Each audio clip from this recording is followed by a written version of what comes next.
दोस्तों, आज हम आपके लिए बड़े ही महत्वपूर्ण और ज्ञानवर्धक कहानी लेकर हाजिर हुए हैं। इसीलिए मेरा आपसे निवेदन है कि इस वीडियो को आप पूरा जरूर सुनना। किसी जंगल में पेड़ के नीचे तोता और मैना का एक जोड़ा रहता था। दोनों पति पत्नी एक दूसरे को बड़े दिल जान से चाहते थे। तोते की जो पत्नी थी वह बड़े ही जिज्ञासु स्वभाव की थी। वह हर समय अपने पति से कुछ ना कुछ पूछती रहती थी। एक रात जब दोनों पति पत्नी गंगा किनारे एक वृक्ष की डाली पर बैठे हुए थे, तो तोते की पत्नी मैना अपने पति से कहती है कि हे स्वामी, आज मेरा मन बड़ा ही व्याकुल है। आज मुझे बहुत ही ज्यादा बेचैनी हो रही है। हे स्वामी, कुछ ऐसा उपाय करो जिससे मेरा मन कुछ हल्का हो जाए। जब तोता अपनी पत्नी की इन बातों को सुनता है, तो तोता अपनी पत्नी से कहता है कि हे प्रिय, ऐसा क्या कारण है जिससे तुम्हारा मन इतना व्याकुल है? आखिर मुझे ऐसा क्या करना चाहिए जिससे तुम्हारी व्याकुलता दूर हो जाए? ये सुनकर के मैना कहती है कि कोई ऐसी कहानी सुनाओ जिसे सुनकर मेरे मन को शांति मिल जाए और कुछ ज्ञान प्राप्त हो। इस प्रकार से तोता अपनी पत्नी को कहानी सुनाने लग जाता है और अपनी पत्नी से कहता है कि हे प्रिय मनुष्य, कितना भी गरीब क्यों ना हो, इन 4 व्यक्ति को अपने साथ हमेशा रखना चाहिए। इनका कभी अपमान नहीं करना चाहिए। फिर मैना कहती है, हे स्वामी, वह कौन 4 व्यक्ति हैं जिसे किसी भी मनुष्य को अपने साथ रखने चाहिए? तोता कहता है कि मैना जी, मैं तुम्हें यह बातें एक कहानी के माध्यम से बताऊंगा, इसलिए तुम इस कहानी को पूरा सुनना। तब मैना कहती है कि हे स्वामी, मैं आपकी इस कहानी को पूरे मन से सुनूंगी, कृपया आप कहानी सुनाइए। तब तोता अपनी कहानी शुरू करता है और कहता है कि है प्रिय, एक गांव में एक वृद्ध महिला अपने 2 बेटों के साथ रहती थी। उसका पति पहले ही गुजर चुका था और उनके पास केवल 2 बेटे ही थे। इस प्रकार उनके परिवार में कुल 3 सदस्य थे। उनकी जमीन भी बहुत कम थी। वह अपने बेटों के साथ मिलकर उस छोटी सी जमीन पर काम करती थी। उसके बेटे बहुत मेहनती थे। उन तीनों का जीवन उस छोटी सी जमीन से चलता था। समय के साथ जब बेटे बड़े हुए और विवाह के योग्य हो गए, तो उस वृद्ध महिला ने उनकी शादी करवा दी। घर में 2 बहुएं आ गईं। कुछ समय तक सब कुछ अच्छा चल रहा था। घर में बहुत प्रेम था और सभी मिलजुल कर रहते थे। लेकिन जैसे जैसे समय बीतता गया, दोनों बहुओं में आपस में झगड़ा होना शुरू हो गया। कभी इस बात को लेकर तो कभी उस बात को लेकर बड़ी बहू छोटी बहू से कहने लगती कि तुम ऐसा करती हो, वैसा करती हो, तो उन्होंने हमारे साथ यह कर दिया, उन्होंने वह कर दिया। इन्हीं बातों को लेकर कि बड़ी बहू भी छोटी बहू से उल्टी सीधी बातें कहती रहती थीं और लड़ाई होती रहती थी। एक दिन छोटी बहू को जब मौका मिल जाता है, तो वह बड़ी बहू से लड़ पड़ती और कहती कि तूने घर का यह काम नहीं किया, वह काम नहीं किया। बड़ी बहू ने कहा कि तू अपने हिस्से का काम कर, मैं अपने हिस्से का करूंगी। कभी कहती कि तू आराम से पड़ी रहती है और मैं पूरे दिन काम में लगी रहती हूं। इसी कारण से छोटी बहू का बड़ी बहू से झगड़ा होने लगता था। अब यह उनका रोज का काम हो चुका था। वह दोनों बहुएं हमेशा किसी न किसी बात पर आपस में झगड़ती रहती थीं। अब तो वृद्ध महिला भी इन बहुओं के झगड़ों को देखकर काफी परेशान हो चुकी थी। उन्हें लगने लगा कि उनके बेटों की पत्नियां बहुत झगड़ा करती हैं। उन्होंने इस बारे में अपने बेटों से बात की। बेटों ने उन्हें समझाने की कोशिश की, पर इसका उन पर कोई असर नहीं हुआ। एक दिन उस वृद्ध महिला ने सोचा कि जब हम 3 लोग घर में रहते थे, तो थोड़ी सी जगह में हमारा गुजारा हो जाता था, और अब हम 5 लोग हो गए हैं, इसलिए हमारे घर का खर्च पूरा नहीं हो पा रहा। शायद यही कारण है कि झगड़े हो रहे हैं। इसी वजह से वृद्ध महिला ने अपने दोनों बेटों से कहा, बेटा, तुम लोग परदेश चले जाओ और कोई नौकरी ढूंढकर पैसे कमाओ ताकि धन लेकर आ सको और यह झगड़ा खत्म हो सके। क्योंकि जब घर में पैसा आएगा तो जरूरतें पूरी होने लगेंगी और आपसी लड़ाई रुक जाएगी। अक्सर कहा जाता है कि घर में लड़ाई झगड़े का एक ही कारण होता है, पैसे की कमी। जब व्यक्ति के पास पैसे नहीं होते हैं, उसकी रोजमर्रा की जरूरत पूरी नहीं होती, तो वह परेशान होने लगता है। दूसरा कारण, लड़ाई झगड़े का मूल कारण यह भी होता है, व्यक्ति जरूरत से ज्यादा यदि खाली बैठा रहे तो फिर उसके दिमाग में खुरापात ही आती है और फिर वह किसी से भी लड़ाई झगड़ा करके ही शांत होता है। तीसरा कारण है, जब व्यक्ति ज्यादा चालाकी करता है यानी व्यक्ति अपनी जिम्मेदारियों से भागता है, अपने हिस्से के काम से मन चुराता है, सिर्फ बैठकर खाने की इच्छा करता है, तो लाजमी है उस घर में लड़ाई झगड़ा तो होगा ही। चौथा कारण है जब व्यक्ति ईर्ष्या करता है। जब कोई दूसरे व्यक्ति को तरक्की करते हुए देखता है और खुद को आगे नहीं बढ़ा पाता है तो फिर उसे जलन होने लगती है और वैसी स्थिति में लड़ाई झगड़ा ही करता है, और वह लोग अपना अधिकतर समय लड़ाई झगड़ा और चुगली में बिताता है। प्रिय मित्रों, दोनों पुत्रों ने वृद्ध महिला की इच्छाओं का सम्मान किया। वृद्ध महिला से अनुमति लेकर और अपनी अपनी पत्नियों को यह समझाकर कि हमारे ना रहने पर वे हमारी मां का ध्यान रखेंगे, और उन्हें अलविदा कहकर वे दोनों पैसा कमाने के लिए प्रदेश चले गए। उनकी दोनों बहुएं अभी भी देवरानी जेठानी में नहीं बनती थीं। एक दिन बड़ी बहू को वृद्ध महिला ने समझाया कि तुम बड़ी हो और वह तुमसे छोटी है। तुम्हारे पति प्रदेश में धन कमा रहे हैं और तुम दोनों यहां आपस में झगड़ा कर रही हो। यह उचित नहीं है। वह तुमसे छोटी है, इसलिए उसकी छोटी मोटी गलतियों को सहन करना सीखो। कहा जाता है कि क्षमा और धीरज रखना बड़ों को शोभा देती है। अगर छोटी गलती कर दे तो उसे क्षमा करो और समझाओ, क्योंकि तुम बड़ी हो और जो बड़े होते हैं वे सदैव सम्मान के पात्र होते हैं।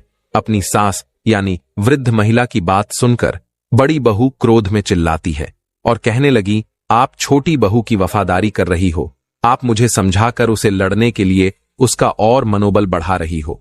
अगर यह बात वह सुन लेगी तो वह और ज्यादा लड़ेगी और ज्यादा उत्पाद करेगी और हमें भी फिर परेशान करेगी।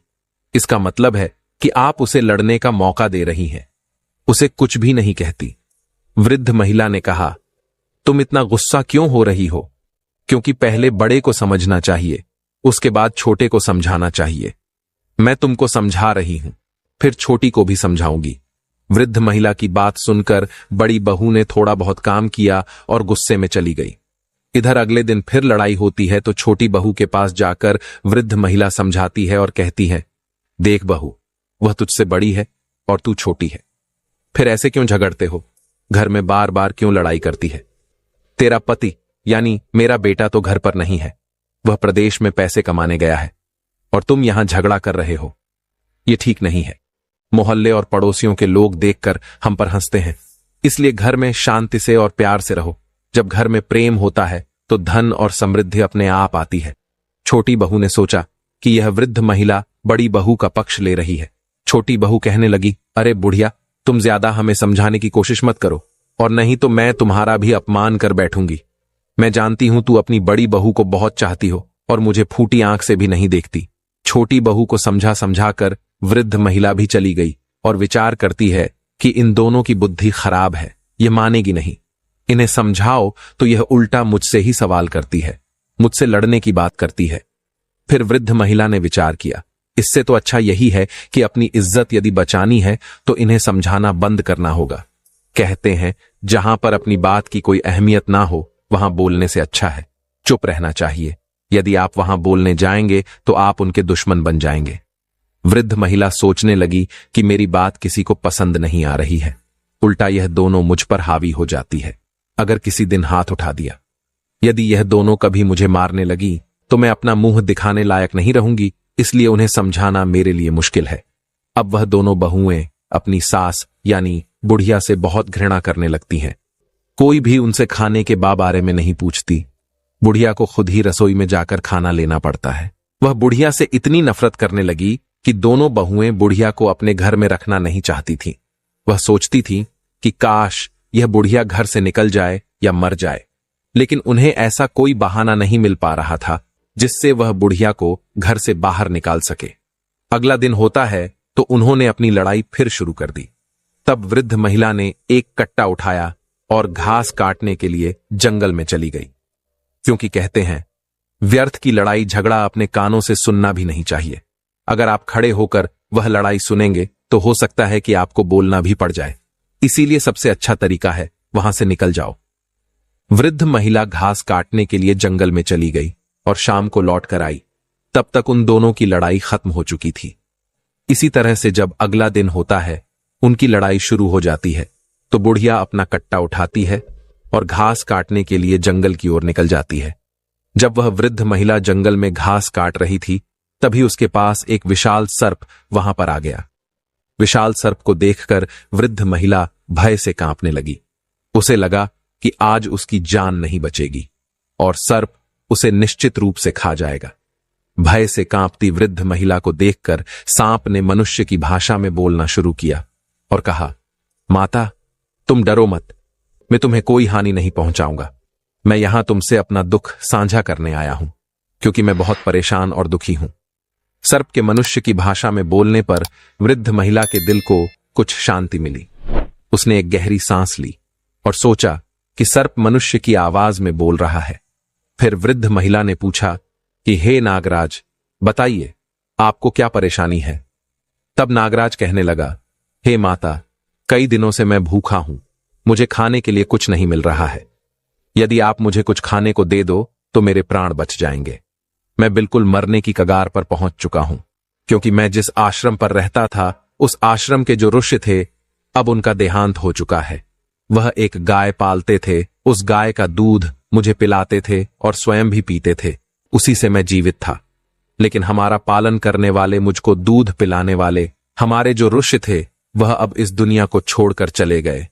यदि आप मेरे लिए कहीं से भी दूध ला सके तो यह आपकी बड़ी कृपा होगी। हमारी जान को बचा लीजिए और यदि थोड़ा दूध मिल जाए तो हमें पिला दीजिए। जब वृद्ध महिला ने यह सुना तो नागराज के दुख को सुनकर बुढ़िया की आंखों में आंसू आ गए और उसने कहा, हे नागराज, आप चिंता ना करें, आज मैं आपको दूध अवश्य पिलाऊंगी। आप यहीं पर रुको, मैं आपके लिए दूध लेकर आती हूं। वह बुढ़िया नाग से बात करने के बाद घर लौट गई, जैसा कि रोज होता है। दो बहुएं देवरानी और जेठानी तैयार होकर आपस में झगड़ने लगी। इस बीच बुढ़िया सोचने लगी कि किसके घर से दूध लेकर जाऊं। अगर वह बड़ी वाली के घर से दूध ले जाती है और उसे पता चल जाएगा तो वह उससे झगड़ने लगेंगी, और अगर छोटी वाली के घर से दूध ले जाती है और उसे पता चल जाता है तो वो भी उससे झगड़ने लगेंगी। आखिरकार उसने सोचा कि वह एक दिन बड़ी वाली के घर से और दूसरे दिन छोटी वाली के घर से दूध लेकर जाएगी, इसलिए उन्हें पता भी नहीं चलेगा और मैं नाग को दूध पिला दिया करूंगी। वृद्ध महिला ने वैसा ही किया। बड़ी वाली के घर से उसने थोड़ा सा दूध लिया और दूध को लेकर कट्टे में छुपाकर घास लेने के लिए जंगल में चली गई। तब तक वह नाग भी वहां आ जाता है और कहते हैं, हे माता, मेरे लिए कुछ दूध लेकर आई हो। फिर बुढ़िया कहती हैं, हाँ नागराज, मैं आपके लिए दूध लेकर के आई हूं। उस बुढ़िया ने तुरंत वह दूध नाग के आगे रख दिया। जब नाग ने दूध पी लिया तब उसे शांति मिली। तब नाग कहने लगे, हे माता, आपने आज हमारी जान बचा ली। आपने मेरे ऊपर बहुत बड़ा उपकार किया है, मैं आपकी मदद को जीवन भर नहीं भूलूंगा। बुढ़िया ने कहा, हे नाग, मैं आपसे एक और प्रश्न करना चाहती हूं। उस समय मैं डर के कारण आपसे पूछ नहीं पाई थी, लेकिन अब मैं आपसे पूछना चाहती हूं कि आप एक सर्प होते हुए भी मनुष्य की भांति कैसे बोल पा रहे हैं? क्या आप वास्तव में नागदेव हैं या कोई और है? तब नाग ने उत्तर दिया, हे माता, मैं एक श्राप के कारण नाग बन गया हूं। मैं एक राजा के घर नाग रूप में जन्मा था और मेरे पिता ने मुझे नाग समझकर जंगल में छोड़ दिया था।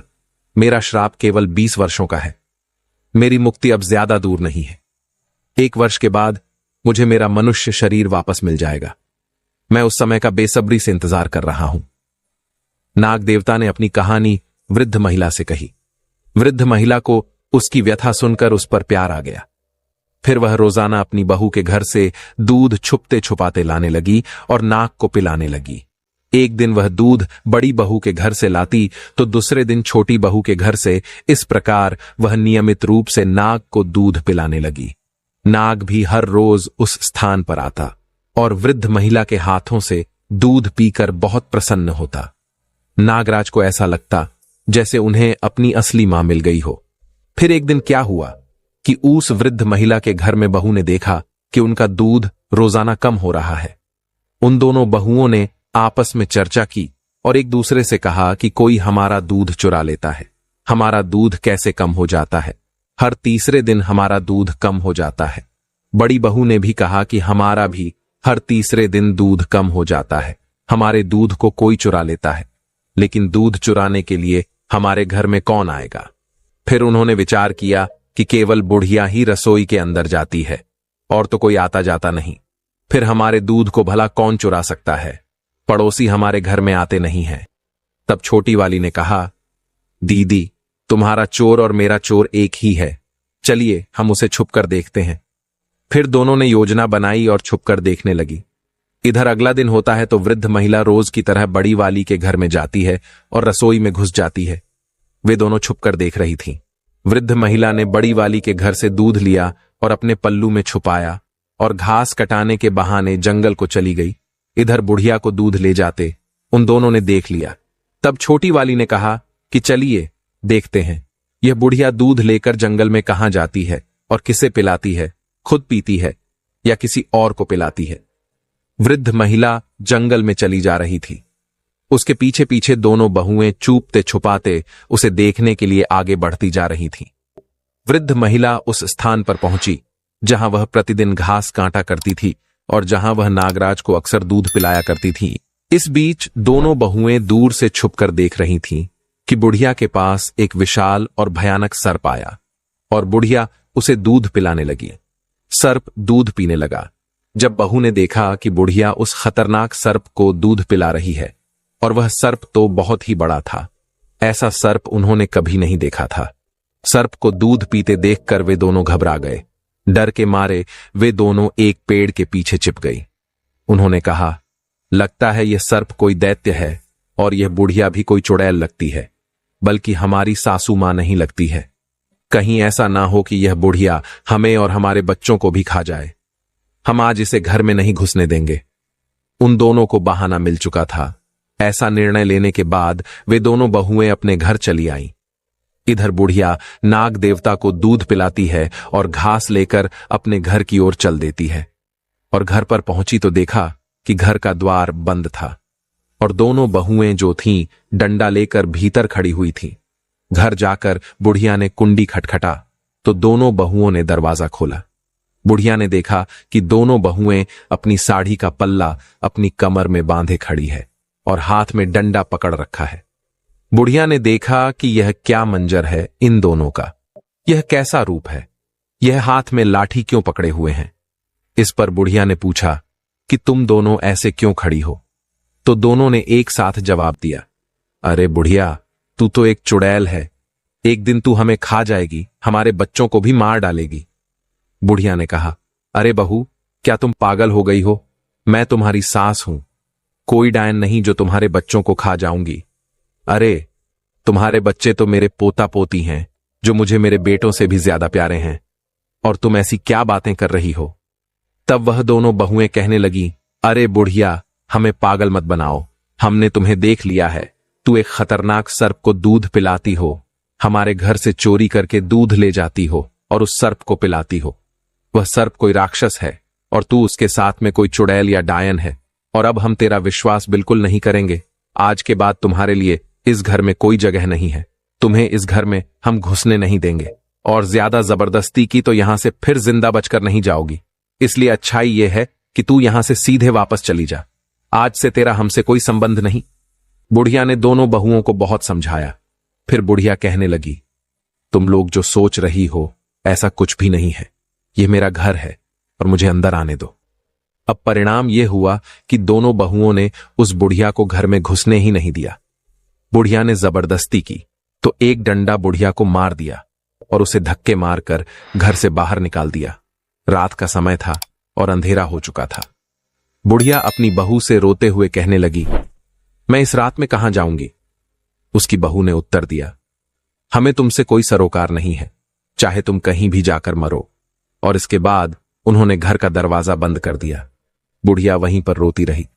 फिर उसने सोचा, रोने से अब क्या लाभ होगा, वह दोनों दरवाजा नहीं खोलेंगे। उसने तय किया कि उसे कहीं और शरण ढूंढनी चाहिए। इसलिए वह रात में ही उस स्थान पर गई जहां वह आमतौर पर घास काटा करती थी और उस नाग का इंतजार करने लगी जिसे वह दूध पिलाया करती थी। हालांकि रात को नागराज कहीं नजर नहीं आए क्योंकि उनका आना दिन के समय ही होता था। वहां एक विशाल बरगद का पेड़ था जिसके पास वह बुढ़िया लेट गई। रात भर वह बरगद के पेड़ के पास बैठी रही और सुबह का इंतजार करती रही। जैसे ही सूरज उगा वह नाग वहां पहुंच गया। जब नागराज वहां आए उस समय वह बूढ़ी महिला नहीं दिखाई दी। वह इधर उधर देखता रहा लेकिन जल्द ही उसकी नजर पड़ी कि बरगद के पेड़ के पास वहां वह बुढ़िया रो रही है। नाग तुरंत वहां पहुंचा और पूछा, हे माता, आपको क्या हुआ है? आप क्यों परेशान हो? आप क्यों रो रही हो? बूढ़ी औरत रोते हुए बोली, हे नाग, मेरी बहू ने मुझे घर से निकाल दिया है। मैं तुम्हारे लिए दूध लाया करती थी। वह दूध मैं अपनी बहू से छुपा कर लाती थी, लेकिन उन्होंने देख लिया आपको दूध पिलाते हुए, और वह कहती है कि मैं चुड़ैल हूं। वे सोचती हैं कि मैं उनके बच्चों को और उन्हें मारकर खा जाऊंगी। इसीलिए उन्होंने मुझे घर में नहीं घुसने दिया, मुझे घर से बेघर कर दिया। मेरे बेटे घर पर नहीं हैं। दोनों बेटे परदेश में नौकरी करने गए हैं। अब मैं क्या करूं? कहां जाऊं नागराज को? बुढ़िया ने सारी बात बताई। तब नागराज कहते हैं, हे माता, आप घबराओ नहीं और मुझे ही अपना बेटा समझो। आज से मैं आपका बेटा हूं। नाग की बात सुनकर बुढ़िया बड़ी प्रसन्न हो जाती है। फिर नाग कहता है, आप घबराइए नहीं, आप हमारे साथ आइए। इसके पश्चात वह नाग देवता बुढ़िया माता को साथ लेकर घने वन में जाता है। आगे आगे नाग चलता है और उसके पीछे वृद्ध माता। वे एक विकराल जंगल में पहुंचते हैं, जहां नाग बुढ़िया माता को लेकर आता है, जहां वह आश्रम में दूध पीने जाता था। नाग बुढ़िया को उस आश्रम तक ले आता है। बुढ़िया पूछती है, बेटा, यह आश्रम किसका है? यह तो बहुत ही मनोरम है। तब नाग कहता है कि यह आश्रम एक ऋषि महात्मा का था, जो अब परमात्मा को प्यारे हो गए हैं। उनका देहांत हो गया है। मैं यहां पर ही रहता था और इसी आश्रम में मुझे उस ऋषि महात्मा ने गाय का दूध पिलाया था। गाय भी यही कहीं आसपास होगी। वह बेचारी भटक रही होगी। अगर वह हमें देख लेगी तो निश्चित ही यहां आ जाएगी। कुछ समय पश्चात वह गाय भी वहां आ जाती है।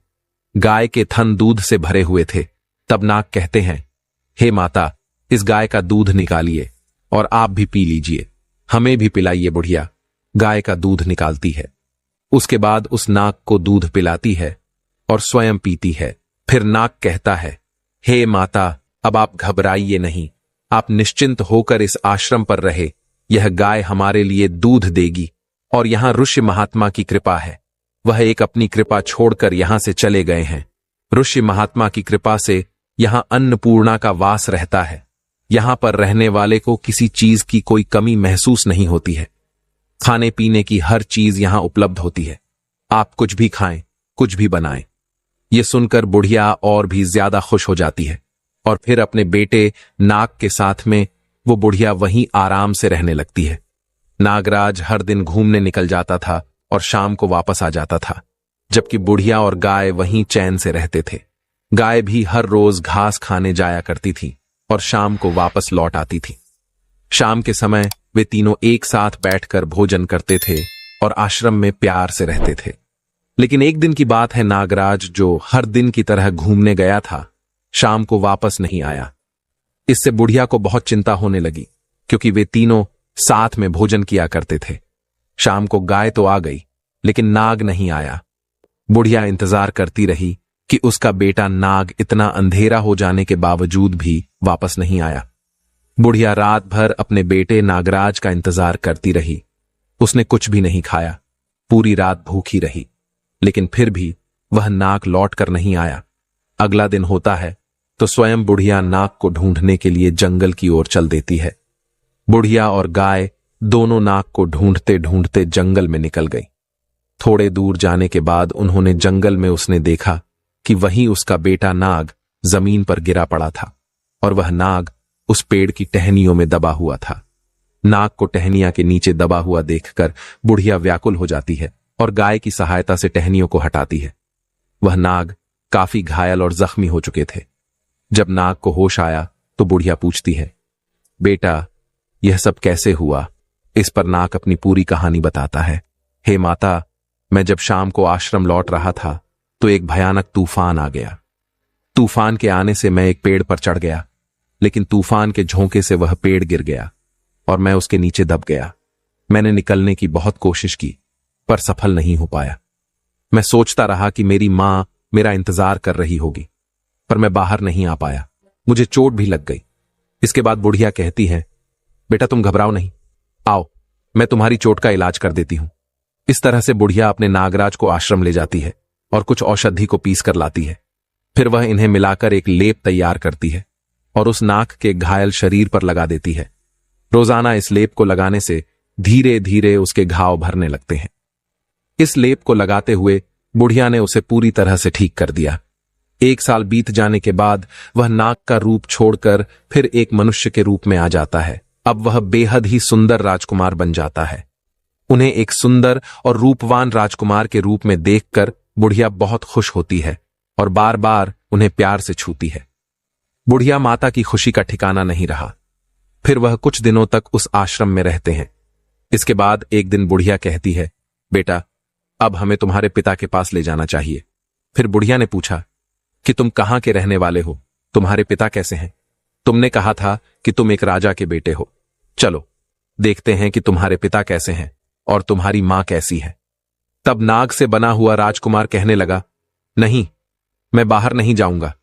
उस पिता को देखकर क्या करूंगा जिस पिता ने हमें जंगल में फेंक दिया था। तब बुढ़िया ने समझाया, हे बेटा, उस समय तुम एक नाग के रूप में थे। उस समय तुम्हारे पिता ने डर से तुम्हें छोड़ दिया होगा, लेकिन अब तुम एक मनुष्य के रूप में हो, तो तुम्हें देखकर तुम्हारे माता पिता बड़े खुश हो जाएंगे। इसलिए बेटा, तुम वहां चलो। इसी बहाने से मैं भी तुम्हारे माता पिता से मिल लूंगी। नाग जो राजकुमार था, वह बुढ़िया माता को लेकर अपने राजमहल को चल देते हैं। चलते चलते जब वह अपने राज्य में पहुंचते हैं तो वहां के लोग उन्हें देखकर उस पर मोहित हो जाते हैं। सब लोग सोचने लगते हैं, काश यह खूबसूरत राजकुमार हमारा होता, कितना भला होता। वे दोनों उस शहर में प्रवेश करते हैं और राजकुमार वहां के चौकीदार से मिलकर पूछते हैं, राजा से मिलना है। चौकीदार उन्हें राजा के मंत्री के पास ले जाते हैं। मंत्री के पास पहुंचकर बुढ़िया माता और राजकुमार ने राजा से मिलने की इच्छा जताई। उन्होंने कहा, मंत्री जी, हम यहां के राजा और रानी से मिलना चाहते हैं। वह कहां है? इस पर मंत्री ने उत्तर दिया, बेटा, हमारे राजा और रानी इस समय मिलने के योग्य नहीं है। उनकी स्थिति बहुत खराब है। राजा स्वयं अपने राज्य की देखभाल नहीं कर पा रहे हैं। यहां का सिंहासन खाली पड़ा है। तब राजकुमार ने जिद की और बुढ़िया ने भी कहा कि नहीं, मंत्री जी, कोशिश करिए कि हम उनसे मिल सके। हमारा उनसे मिलना बहुत जरूरी है। तब मंत्री कहता है कि राजा साहब बहुत बीमार है। यह बात 20 साल पुरानी है। रानी ने एक सर्प को जन्म दिया था। राजा साहब ने जब सर्प को देखा तो वह बड़े भयभीत हुए। उन्हें बड़ा बुरा लगा। रानी के लिए तो वह सर्प भी प्यारा था, क्योंकि मां के लिए उसका बच्चा कैसा भी हो, उसके लिए प्रिय होता है। लेकिन राजा ने सोचा कि यह बात सुनकर लोग क्या कहेंगे। राजा के घर में पुत्र के जगह एक सर्प का जन्म हुआ है तो सभी प्रजा हमसे घृणा करेगी। इसीलिए राजा ने उस सर्प को जंगल में फेंक दिया और तब से राजा रानी जो है बीमार रहते हैं, उनका शरीर सूख कर कांटा हो गया है और राज सिंहासन को उन्होंने छोड़ दिया है। कभी सिंहासन पर विराजमान नहीं होते और अपने महल में राजा रानी बुरी तरीके से मायूस अवस्था में पड़े रहते हैं। जब उस राजकुमार ने यह सुना तो उसने मंत्री से अनुरोध किया कि अगर वह उनसे मिलवा दे तो बहुत कृपा होगी। तो मंत्री उस राजकुमार और उस वृद्ध महिला को राजा और रानी के पास ले जाता है, जहां उस लड़के के माता पिता निराशा में लेटे हुए थे। महल में लेटे लेटे उनका शरीर गल गया था और वह सदा चिंता में डूबे रहते थे। फिर राजकुमार उस बुढ़िया के साथ राजा और रानी के पास जाता है और राजकुमार उनके पैर छूता है। जब राजकुमार अपने माता पिता के पैरों को छूता है तो राजा और रानी में एक संवेदना की लहर दौड़ जाती है कि वे दोनों उठ करके बैठ जाते हैं और कहते हैं कि बेटा, तुम कौन हो, कहां से आए हो? तुमने हमारे पैर छुए हैं। तुम्हारे पैर छूते ही ऐसा लगता है कि हमारे अंदर कोई शक्ति आ गई है। तुम कौन हो? बेटा, अपना परिचय दो। तब वह बेटा अपनी सारी कहानी सुनाता है और कहता है कि पिताजी, मैं आपका बेटा हूं। और रानी से कहता है कि माता, मैं आपका पुत्र हूं। मैं आपके गर्भ से जन्म लिया था। मैं नाग के रूप में था। मुझे ऋषि का श्राप लगा हुआ था, इसीलिए मैं नाग बना, लेकिन आप लोगों ने मुझे जंगल में फेंक दिया। 20 साल का श्राप था। 20 साल पूरे हो गए और आज हम पुनः मनुष्य स्वरूप में आ गए हैं। मां, अब क्या आप मुझे अपने हृदय से नहीं लगाओगी? इतने शब्द सुनने के बाद मैं बिस्तर से भाग करके अपने बेटे को हृदय से लगा लेती है और रोने लगीती है और उस राजा के लिए खुशी का ठिकाना नहीं रहा। राजा रानी ने अपने बेटे को गले से लगा लिया, बार बार उसे प्रेम करने लगी। उन राजा रानी को ऐसा लगता था मानो उनके अंदर एक शक्ति आ गई हो। इतनी कहानी सुनाने के पश्चात राजा और रानी कहते हैं कि इंसान को कभी भी यह 4 चीज नहीं छोड़नी चाहिए। पहला बच्चा, दूसरा बुजुर्ग, तीसरा पागल और चौथा मेहमान। इन्हें कभी भी अपने घर से नहीं निकालना चाहिए। फिर उसके बाद राजा ने सभी प्रजा को संबोधित कर दिया कि हमारा बेटा आ गया है। प्रजा भी बहुत खुश हुई। राजा ने सभी को यह सूचना दे दी कि कल राजकुमार अब से राजगद्दी पर बैठेगा। अगले दिन राजा ने उसका राज्य अभिषेक किया। उसी दौरान वह बुढ़िया थोड़ी उदास हो जाती है, सोचने लगती है, अब मैं कहां जाऊं। तब राजकुमार के पिता राजा कहते हैं, हे माता, आज से आप यहां की राजमाता कहलाओगे। अब वृद्ध महिला बहुत ही प्रसन्न होती है। जब वह बूढ़ी मां के दोनों बेटे घर लौटे और उन्होंने अपनी मां को घर में ना पाया, तो उन्होंने अपनी पत्नियों से पूछा कि हमारी मां कहां गई है। उनकी पत्नियों ने उत्तर दिया कि तुम्हारी मां एक डायन थी, इसीलिए मैंने उन्हें मारकर भगा दिया। वह हर दिन जंगल में जाकर सर्प को दूध पिलाया करती थी। अपनी पत्नियों की इस बात को सुनकर बूढ़ी मां के दोनों बेटे क्रोध से भर उठे और अपनी पत्नियों को डांटते फटकार हुए उन्हें घर से निकालने लगे।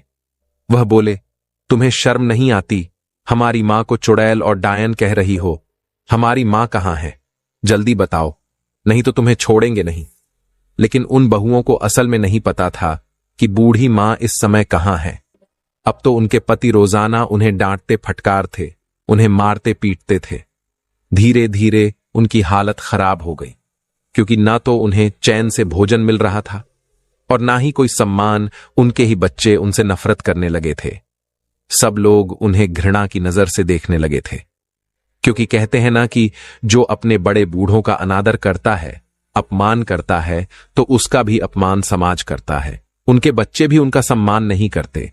कुछ दिन बाद उस वृद्ध महिला के बेटे का एक मित्र आता है और उसे बताता है कि उसकी मां जो है वह एक राज्य की राजमाता है। तो फिर दोनों बेटे बड़े खुश होते हैं और सोचते हैं कि हमारी मां बड़ी दयालु स्वभाव की थी, रोज भगवान की पूजा पाठ करती थी, भगवान की भक्ति करती थी।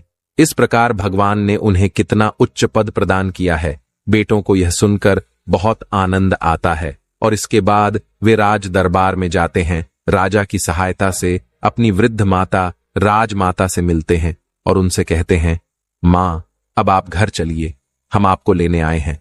तब वह वृद्ध मां कहती है, मेरे बेटे, मैं यहां रहकर खुश हूं। यहां हमारे पास एक और बेटा है। तुम बिना किसी चिंता के घर जाओ, मेरा आशीर्वाद तुम्हारे साथ है। अपनी पत्नी और बच्चों के साथ सुखपूर्वक जीवन व्यतीत करो। इस प्रकार अपनी मां का आशीर्वाद प्राप्त कर दोनों भाई घर लौट आते हैं। वृद्ध मां का बेटा और पोता तो अपने जीवन में खुश थे, लेकिन उनकी बहुएं दुखी थीं। भगवान उन्हें अपने कर्मों का फल दे रहे थे। इतना कहकर तोता इस कहानी को समाप्त करता है। दोस्तों, जीवन में एक बात हमेशा ध्यान रखना कि अपने माता पिता, घर के बड़े बुजुर्गों के साथ दुर्व्यवहार कभी ना करें। अपने मां बाप को घर से कभी मत निकालना, उनकी सेवा करें। जो लोग अपने माता पिता की सेवा नहीं करते, भगवान उन्हें अवश्य दंडित करते हैं। दोस्तों, आपने आज के इस वीडियो से क्या सीखा वह मुझे आप कमेंट में बता सकते हैं। इसी के साथ में उम्मीद है कि आपको आज की वीडियो पसंद आई होगी।